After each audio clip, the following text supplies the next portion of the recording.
Thank you for watching सत्यमेव जयते की अनोखी कहानियाँ। उषा के 2 बेटे थे, ऋषभ और सुनील। ऋषभ उसका सौतेला बेटा था। उषा हमेशा ही अपने सगे बेटे सुनील को ज्यादा प्यार करती थी। सुनील की शादी हो चुकी थी और ऋषभ की शादी भी निशा नाम की लड़की से हो जाती है। उषा सुनील की पत्नी कीर्ति को ज्यादा प्यार करती थी।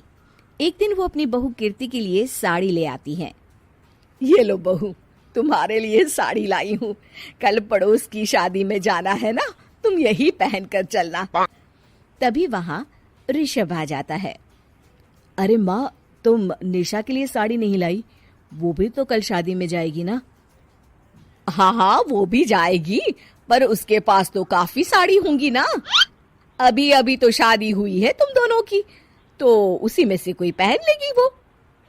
ऋषभ ये सुनकर उदास हो जाता है। तब निशा कहती है, आप उदास क्यों होते हो जी? सही तो कह रही हैं मम्मी जी। मेरे पास तो बहुत साड़ियाँ हैं और सारी की सारी नई हैं।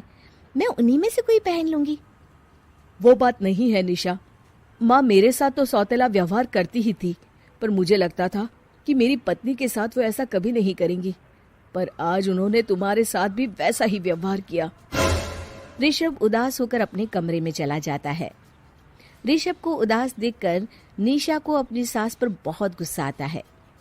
एक दिन उषा सुनील को कुछ पैसे दे रही होती है। ले बेटा सुनील, ये कुछ पैसे रख ले और बहू को कहीं घुमा ले आ। जी मम्मी जी। सुनील वहां से चला जाता है। मम्मी जी, आपने इन्हें तो कभी पैसे नहीं दिए।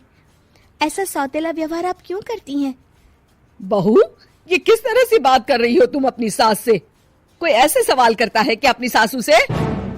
सास, अरे जिस दिन से मैं इस घर में आई हूँ ना, आपने तो मुझे अपनी बहू माना ही नहीं।